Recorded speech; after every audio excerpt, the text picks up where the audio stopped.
दोस्तों कभी कभी किसी का साथ इतनी पावर, इतना हौसला देता है कि हम जो चीज नहीं भी करना चाहते या हमें लगता है कि हम नहीं कर सकते, तो वो भी करने के लिए हम आगे आने लगते हैं। हमारा माइंड हमारे अंदर एक ऐसी पॉजिटिविटी पैदा करने लगता है कि हमें लगता है कि हम कुछ भी कर सकते हैं। यह पर्सन अगर साथ हो तो हमारी जिंदगी बदलने से कोई नहीं रोक सकता, बस ये हमारे साथ रहे। पर यही साथ जब पावर के साथ साथ हमारी कमजोरी बनने लगे तो उसको संभालना हमारे बस की बात नहीं रहती। उसके अलग होते ही ऐसा हो जाता है कि जैसे हमारी पावर ही हमसे किसी ने छीन ली, हम कुछ नहीं कर सकते या शायद करना नहीं चाहते। उधर वो पर्सन हमें याद भी नहीं करता, हमारे साथ रहना नहीं चाहता, मगर हम यहाँ सोच सोच कर खुद को ऐसा बना लेते हैं कि हमें खुद को एहसास होने लगता है कि हम ऐसे तो नहीं थे। हमारा माइंड तो कूल रहता था, हमारे इतने सारे दोस्त थे और एक पर्सन के आने से सब कुछ बिखर गया। इससे अच्छा तो कभी हम इससे मिलते ही नहीं। हम लाखों बार फोन कॉल्स करते हैं, मैसेजेस करते हैं, पर उस पर्सन को कोई फर्क नहीं पड़ता। वो बस अपने दोस्तों में बिजी है, अपने गोल में बिजी है, या जो उसे पसंद है उस काम में बिजी है। हमारे होने या ना होने से उसे कुछ फर्क नहीं पड़ता। ऐसे में खुद को कैसे संभालना है? ऐसे कौन से काम है जो हमें ब्रेकअप के बाद कभी नहीं करने चाहिए? ऐसी गलतियां जो अक्सर सभी लोग करते हैं और आपने भी दोहराई तो जिंदगी में कभी आगे नहीं बढ़ पाओगे। दोस्तों आज जो मैं आपको बताने वाला हूं वो अगर आपने फॉलो किया तो एम डैम श्योर आपको मूव ऑन करने से कोई नहीं रोक सकता। ब्रेकअप के बाद कौन सी गलतियां आपको कभी नहीं करनी चाहिए? तो अगर आप भी जानना चाहते हो इन सभी बातों को तो बस जुड़े रहो इस वीडियो में आखिरी तक। तो चलिए दोस्तों शुरू करते हैं। सबसे पहले तो उसे सोशल मीडिया पर चेक करना या बार बार उसकी फोटोज देखना या मैसेजेस चेक करना बंद कर दो। अक्सर हम ब्रेकअप होने के बाद भी ये देखते रहते कि सामने वाला पर्सन क्या कर रहा है, कैसी लाइफ जी रहा है, उसे भी हमारे जैसी तकलीफ है या नहीं, जबकि आपको कोई फर्क नहीं पड़ना चाहिए कि वो मजे में है या दुख में। यार अगर उसे फर्क पड़ता तो वो कभी आपसे दूर जाता ही नहीं, और दूर गया है तो जाहिर सी बात है कि उसे कोई फर्क नहीं पड़ रहा।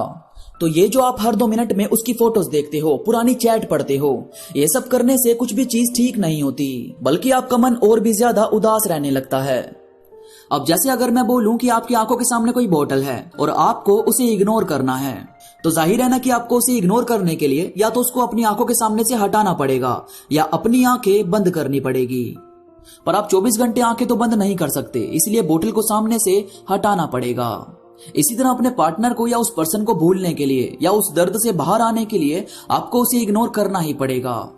इसीलिए सबसे पहले तो उसे ढूंढना और देखना बंद करो। इसके बाद अगर वो इंसान आपकी जिंदगी में वापस आने की कोशिश करे तो पहले वाली गलती दोहराना मत। दोस्तों कई बार होता है कि वो पर्सन जो सालों पहले जा चुका है या जो हमारी जिंदगी से अभी कुछ टाइम पहले ही गया था, वो अचानक दोबारा वापस आने की कोशिश करता है और यही चाहता है कि सब कुछ पहले जैसा नॉर्मल हो जाए। अब जैसे तैसे हम उस दर्द से बाहर निकले होते हैं तो फिर से उसे देखकर उससे बात करके इमोशनल हो जाते हैं और फिर से वही सब बातें याद आने लगती है और फिर हमारा खुद का दिल करता है कि चलो साथ रह लेते हैं। मगर यार फिर से उसे लाइफ में जगह देते हैं तो फिर से वो कुछ दिन बात करके इग्नोर करने लगता है और वही पहले वाला बिहेव हमारे सामने रखता है, तो हम काफी ज्यादा हर्ट होने लगते हैं। इसीलिए यार सुनो, ये जो लोग आपकी लाइफ से चले जाते हैं या जो आपको हर्ट करते हैं, इनसे अगर दोबारा बात हो भी जाती है तो भी पहले की तरह आपको ज्यादा अटैच नहीं होना चाहिए और ना ही पहले वाली चीजों को दोहराना चाहिए। जाहिर है कोई एक बार छोड़ सकता है तो वो दोबारा भी तो छोड़ सकता है। तो ये जो उसके सामने आने से आप आंखें बंद कर लेते हो और बस उसकी बातों को फॉलो करते हो, ये सब चीजें करनी बंद कर दो। या तो जाने वालों को लाइफ में जगह मत दिया करो, और देते हो तो इस तरह से दिया करो कि अब अगर वो जाते हैं तो भी आपको कुछ ज्यादा फर्क नहीं पड़ना चाहिए। इसके बाद है अपना माइंडसेट ऐसा मत बनाना कि अब आपको किसी से मतलब नहीं है। यहाँ हजारों लाखों लोग ऐसे हैं जो ब्रेकअप के तुरंत बाद किसी दूसरे पर्सन से बात करने लगते हैं, अपने आप को नॉर्मल करने लगते हैं, और वो सिर्फ इसी वजह से है कि अगर हम पहले की किसी चीज में होल्ड हो जाते हैं तो हमारा माइंड सुन पड़ने लगता है और ऐसी सिचुएशन में हम नॉर्मल बिहेव कर ही नहीं पाते। इसीलिए प्यार को अपनी फितरत में शामिल करो। किसी ने आपके साथ गलत किया तो उसकी सजा पूरी लाइफ खुद को मत दो। बस उस बंदे से अलग रहो, नए दोस्त बनाओ, उनसे मिलो और घूमो फिरो। बाहर के नेचर में इतनी पावर है कि जब आप उसे गले लगाते हो तो आपको किसी को गले लगाने की जरूरत नहीं पड़ती। नई चीजें एक्सप्लोर करो, हंसी मजाक करो, एंजॉय करो, पर जिंदगी को ऐसे मत जियो जैसे आप कोई सजा काट रहे हो। और यार मुझे लगता है कि सैड सॉन्ग्स का या इमोशनल म्यूजिक का भी बड़ा रोल होता है पिछली बातें याद करने में। तो मेरा मानना है कि आपको सैड सॉन्ग से बचना चाहिए। हो सके तो पॉप म्यूजिक सुनो, डांसिंग सॉन्ग सुनो, मिस्टीरियस मूवी देखो, स्टैंड अप कॉमेडी देखो। बस कुछ टाइम तक अपने आप को रोने धोने वाली चीजों से दूर रखो, क्योंकि हमारा माइंड बड़ा बचकाना किस्म का है। हम उसे कुछ भी चीज ऐसी दिखाते हैं जिसमें कोई कपल एक दूसरे को बता रहे हैं कि वो एक दूसरे के साथ कितना खुश है, तो वो हमें हमारी बातें याद दिलवाने लगता है। इसीलिए ऐसी चीजों से जरा बचना चाहिए। इसके बाद सच को एक्सेप्ट करने की ताकत खुद में रखा करो। वो इंसान कैसा भी क्यों ना हो, अगर ब्रेकअप हुआ है तो जाहिर है कि आप दोनों में मिसअंडरस्टैंडिंग हुई होगी। उसने आपको वक्त ना दिया हो या आपने कुछ गलत कहा हो, मगर ये सच है कि आप दोनों एक साथ नहीं रह पाते, इसलिए ब्रेकअप जैसा कदम उठाना पड़ा। ऐसे में अगर आप सिर्फ ये सोचोगे कि आई विश सब ठीक हो जाए या वो वापस आ जाए, तो यार ऐसा कभी नहीं हो सकता और ना ही आपको सोचना चाहिए।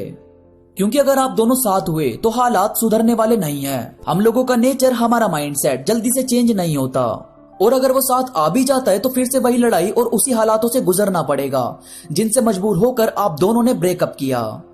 इसीलिए फैक्ट को एक्सेप्ट करना बहुत जरूरी है कि अगर ब्रेकअप हुआ है तो जाहिर है कुछ रीजन होगा, और वो रीजन दूर किया जा सकता है तब तो फिर भी कुछ चांस है साथ रहने के। पर अगर हालात पहले वाले ही रहेंगे तो आपको 1% भी सब कुछ सही होने के बारे में नहीं सोचना चाहिए। अपने आप को ऐसे कामों में, ऐसी एक्टिविटी के बीच में रखना शुरू कर दो जहां से आपको आसानी हो सके पिछली बातों से बाहर आने में। सारा खेल दिमाग का है। आप जितना ज्यादा इसे नई चीजों से, नई लोगों से रूबरू करवाओगे, ये उतना ही ज्यादा पहले की बातों को भूलने की कोशिश करेगा। और आखिर हम सब इंसान हैं, आगे बढ़ना तो हमारी फितरत में शामिल होना चाहिए। जो हो गया उसी को सोचकर दुखी होते रहे तो ये पूरी दुनिया ही सिर्फ पास्ट को जिएगी और फिर फ्यूचर किसी अंधेरे की तरफ जाने लगेगा। तो अगर आप चाहते हो रोशनी को अपने करीब लाना, तो जो मैंने कहा है उसे एक्सेप्ट करना सीखो। खुद की खुशियों की परवाह करो, खुद से प्यार करो, नए थॉट्स को खुद में पैदा करो और बनाओ खुद को एक पावरफुल इंसान जिसे हर चुनौती से लड़ना आता है। दोस्तों, मुझे उम्मीद है ये ब्रेकअप से निपटने वाली बातें आपको पसंद आई होगी और आप समझ पाएंगे कि अब कौन सी गलती आपको नहीं दोहरानी। वीडियो पसंद आई हो तो लाइक करो और कमेंट करके मुझे जरूर बताओ, ताकि मैं ऐसी ही और भी बातें आपके लिए लाता रहूं।